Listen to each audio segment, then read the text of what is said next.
Hi there, my name is Joe. I'm a cook and inventory manager at a restaurant. I lost a bunch of audios, so you're listening to me record in post instead. Anyway, this is a recipe that I made for what I guess I'm calling Vietnamese Lumpia. There's a real Vietnamese spring roll that I won't pronounce that has a different set of ingredients traditionally, so this I feel is closer to Filipino Lumpia in spirit besides the Vietnamese influences. I do have a few warnings before this gets started. This recipe is not quick. It is not cheap. It's got niche ingredients and you won't find it all in one store, and I won't really be able to give you precise measurements. So all of this is going to require a little bit of finesse if you're going to replicate what I do in the video, but I'll do my best to explain what I'm doing, why I'm doing it, and sort of the little pitfalls that come along with it. So let's move on. The first thing that I'll say really quick is I'm just going to have all the ingredients popped up in the top left, just so for ease of use. The first thing we start with is just washing our hands, and then I have in front of me cilantro, ginger, garlic, bird's eye chili, and green onion. These are all ingredients that I'm going to be using for both the sauce that I'm going to make and the meat mix that's going into the rolls themselves. So the first thing that I'm doing here is I'm pinching off just a little bunch of cilantro. I would say no more than like a fistful. The rest of that bunch is going to be set aside for the actual sauce that I'm making later. So I have pulled out some green onion. The main thing that I would say about this is I'm only using the greens for this recipe. I would set aside those whites for whatever else you want to use them with, or you can discard them.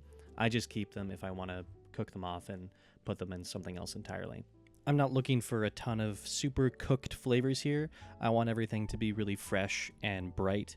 And since this is only 1.5 pounds of ground pork, I don't want to lose all those pork flavors from too many ingredients.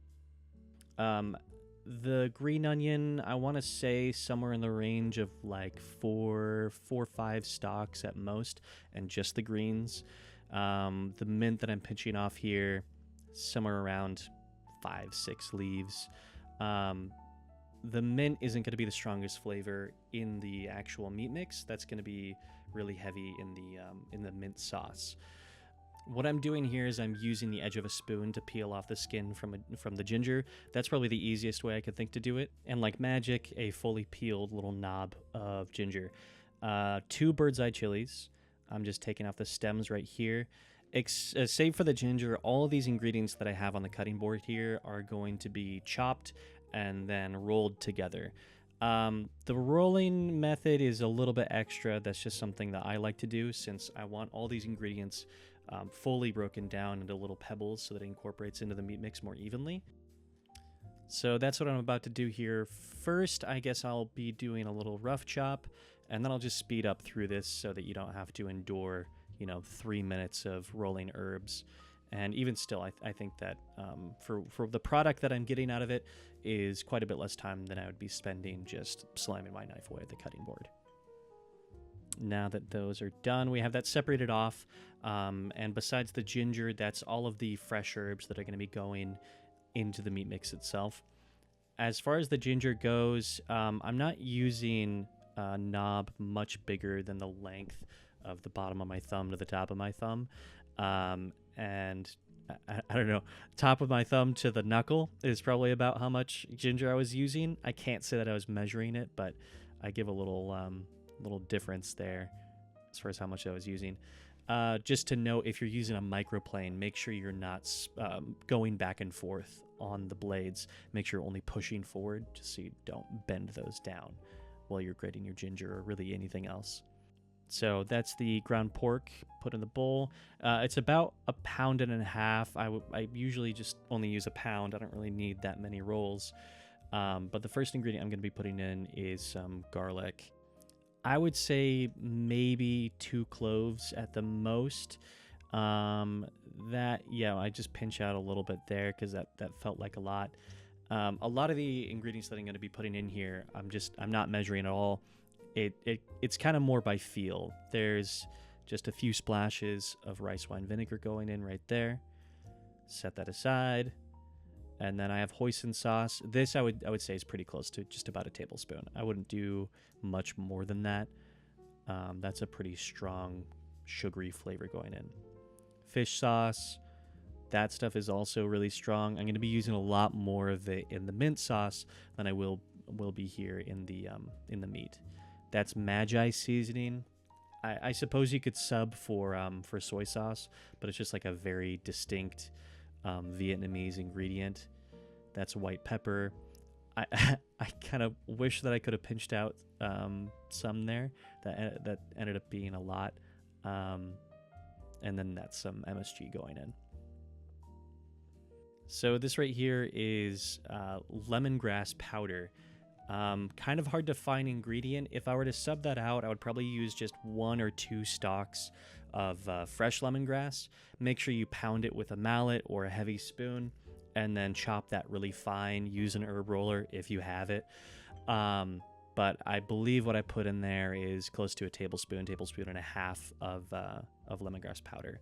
And then I added some sugar, pretty generous handful, and then just a few pinches of salt going in. That's just kosher salt. Couple twists of regular black pepper, just until it felt right in my eye holes. And then I'm going off to grab a glove right here. You really don't have to use a glove if you don't want, as long as your hands are clean and you're cooking for yourself. That's totally fine.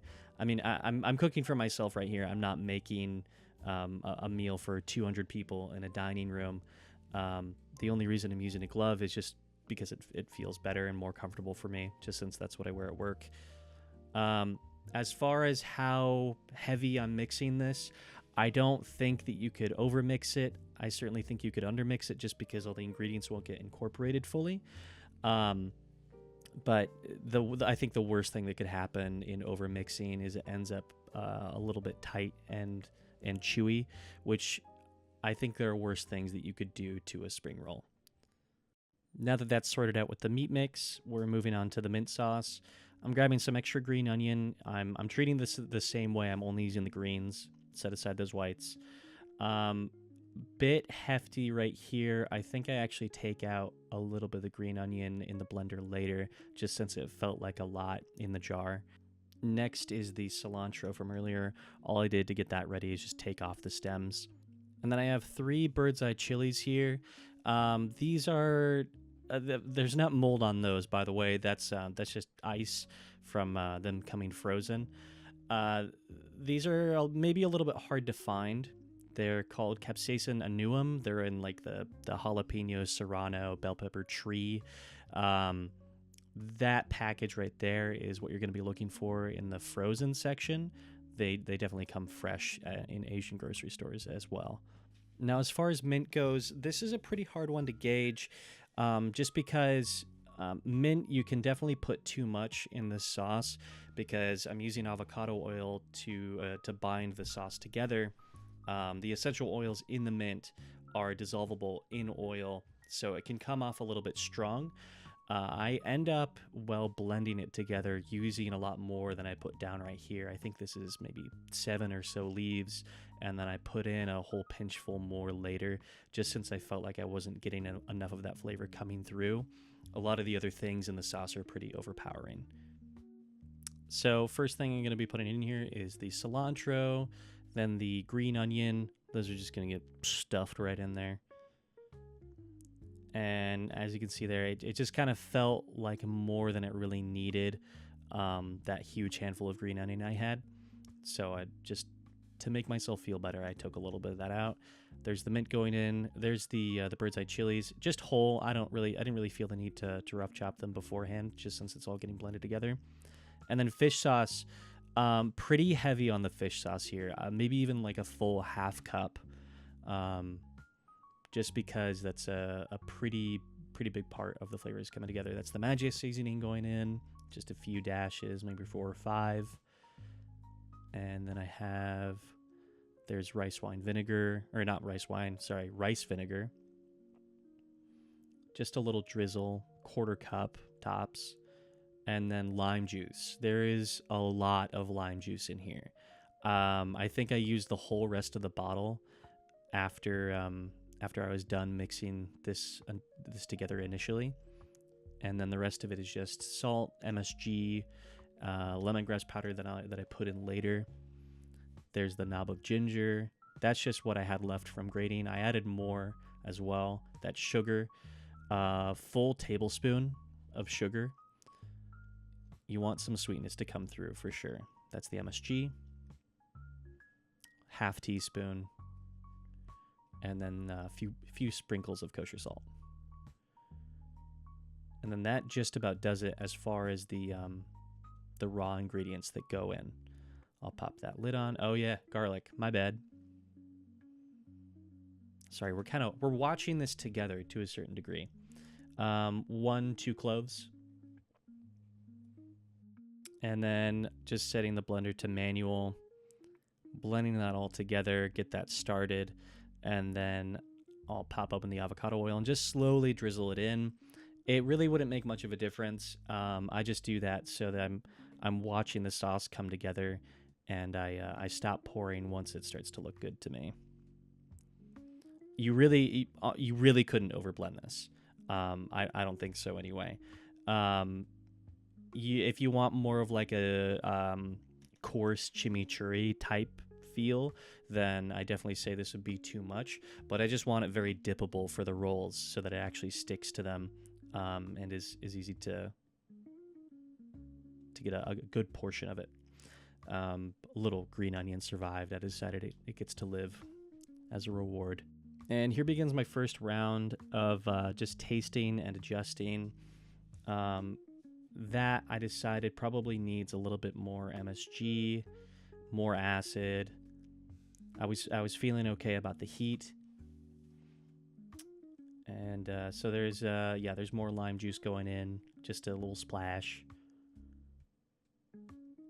And then there's more sugar. Wasn't sweet enough for me. And I felt pretty okay about the salt. I didn't think it needed more of that. And then we'll blend that together again. So more tasting after that's blended.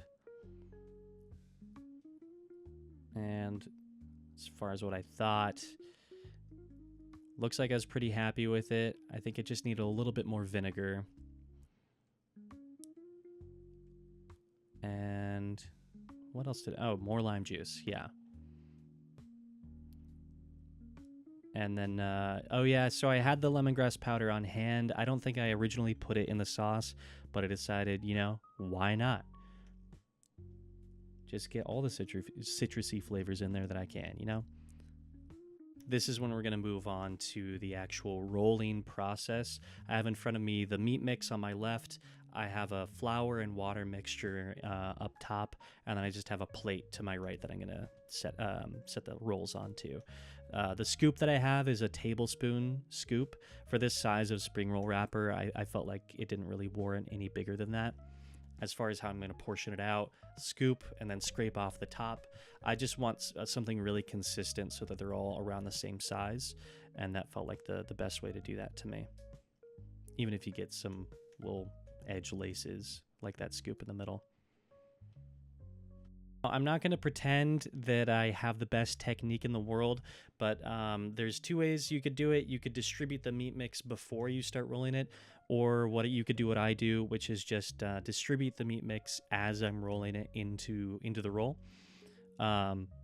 So the first thing that I do here is I bring that bottom corner up over top of it, and then I kind of use my thumbs to press it out and spread the meat mix across the wrapper. And then I roll it just a little bit more. And then we take those right and left corners and we fold it over a little bit like a paper plane. And then just dab my finger in the flour and water, spread it out over the top corner. And then I take those wings from the bottom and then fold them up into the roll. And then I make sure to roll it as tightly as I can. And then I get a nice little tiny lumpia spring roll thing. Then for posterity's sake, I'll roll one more. Just so you can see exactly what I'm doing a second time. Roll it, spread it out. Take those wings, pull them over, fold them up.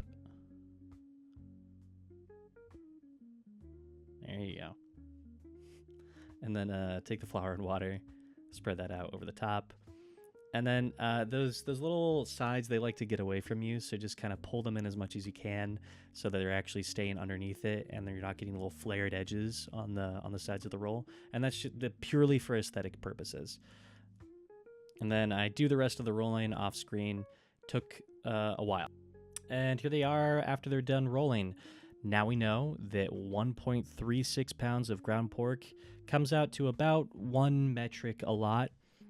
In Imperial, I think that's like 1.62, too much for one person. Anyway, all that's really left to do is fry these off. I think I only do just a few of them. I wasn't that hungry at the time. My coworker made me a really good smash burger, and I was still feeling it. So I allude to a nap about that later that I did take. So we got that oil sitting pretty at 350 degrees Fahrenheit. When you put these rolls in, the temperature of the oil is going to immediately drop. So I keep it on high until it gets back up to 350, and then I lower the heat to medium to low, just to keep it at a stable temperature. What I'm using here is corn oil. You can really use whatever your heart desires. I wouldn't recommend like olive oil, for instance, but corn oil, peanut oil, canola is going to be fine. I don't think you could really do any wrong. Please ignore the dirty stove.